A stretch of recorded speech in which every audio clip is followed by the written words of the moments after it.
Today we'll discuss about dental amalgam. These are silver tin alloys with varying amounts of copper, zinc and other materials. If we see the composition of the silver amalgam, that is, it contains silver of about 69%, tin of 18%, copper of 12% and zinc of 1%. These are low copper amalgams.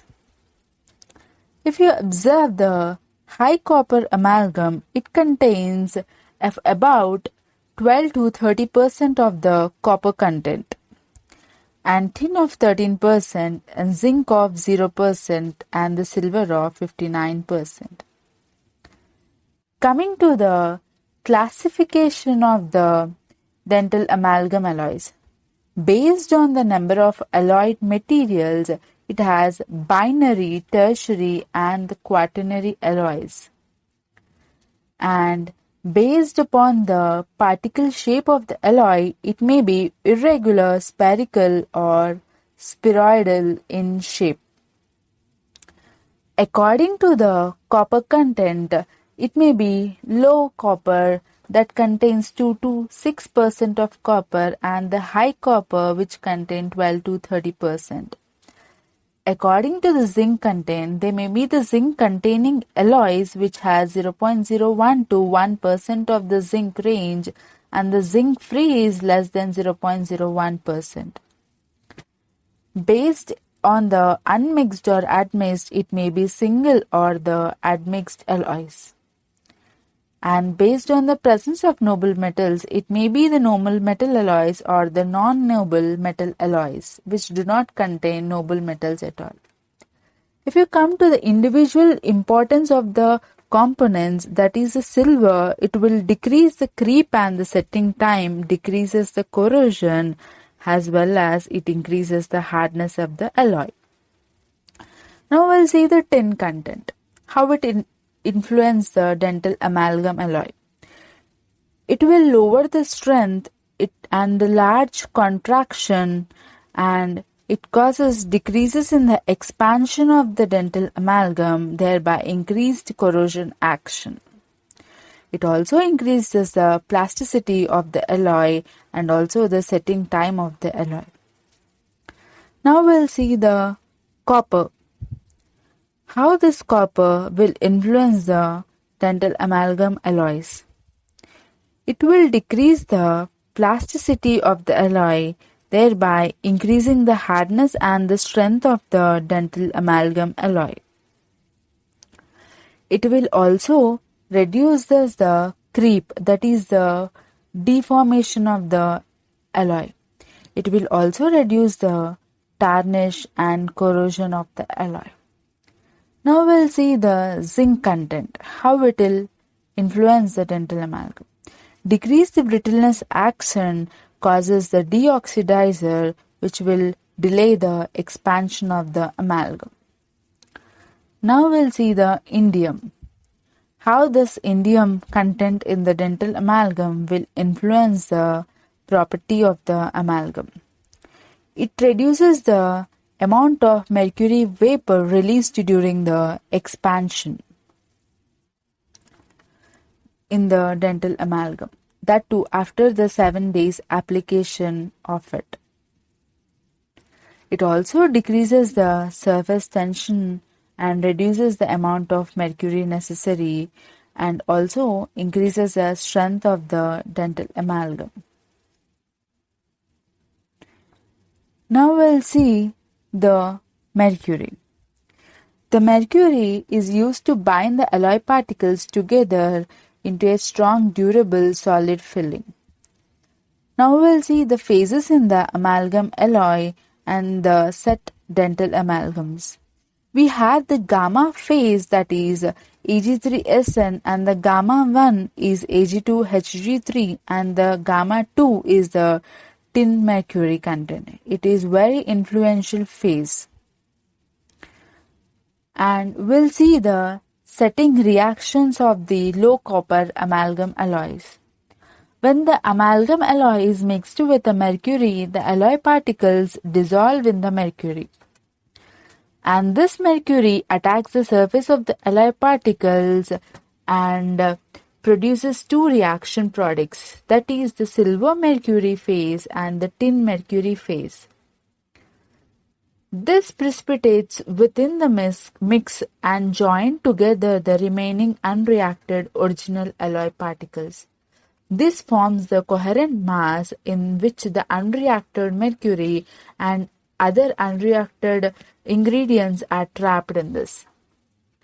That is the gamma 1 being the noblest and the gamma 2 is the least resistance to the tarnish and the corrosion. Now we'll see for the admixed high copper amalgams.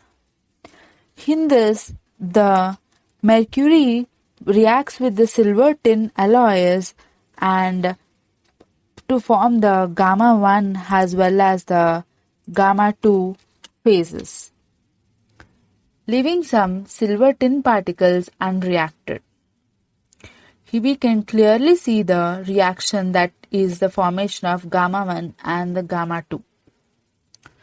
And for the single composition alloys, when unique composition amalgam alloys are mixed with a mercury, only the silver is released to react with the mercury, and the tin remains bound to the copper.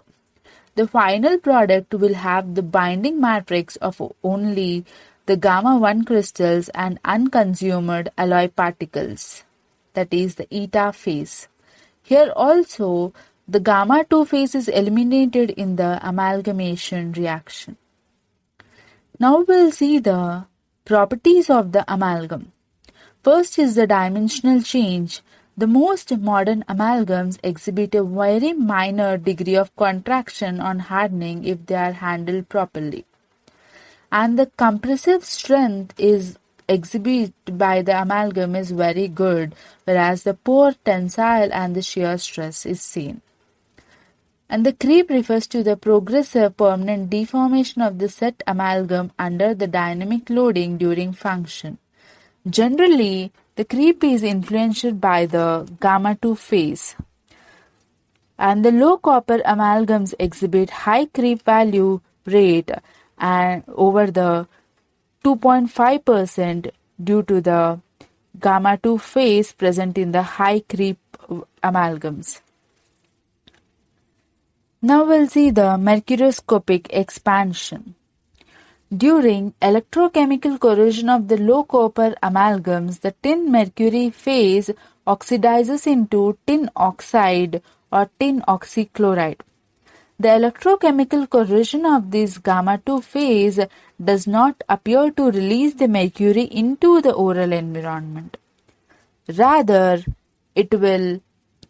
the mercury immediately reacts with the locally available silver tin from the residual amalgam alloy particles, and it is reconsumed to form the more reaction products.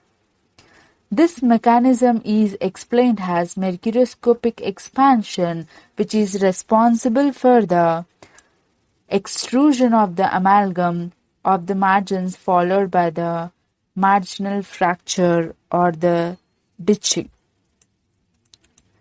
Now we'll see the thermal properties of the amalgam. The linear coefficient of thermal expansion of amalgam is about 2.5 times higher than the tooth. That's how the amalgam is a good thermal conductor. Now we'll see the rigidity of the amalgam. If you observe the rigidity, the low copper amalgams have and the high copper amalgams are more rigid when compared to the low copper amalgams.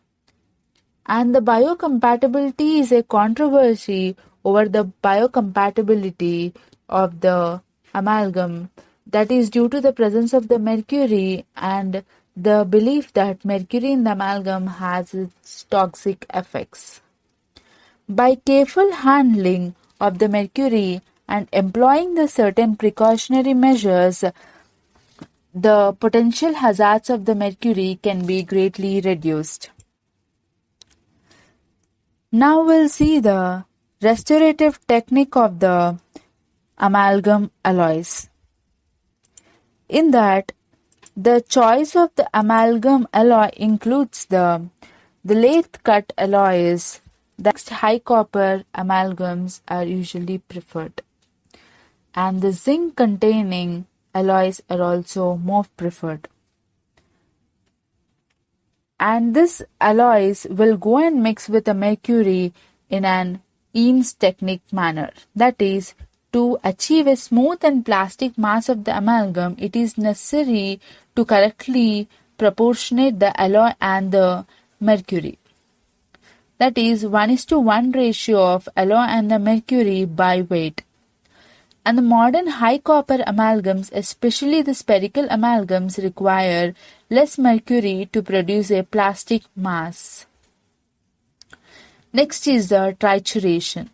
This is the process of combining or mixing the liquid mercury with dry amalgam alloy powders.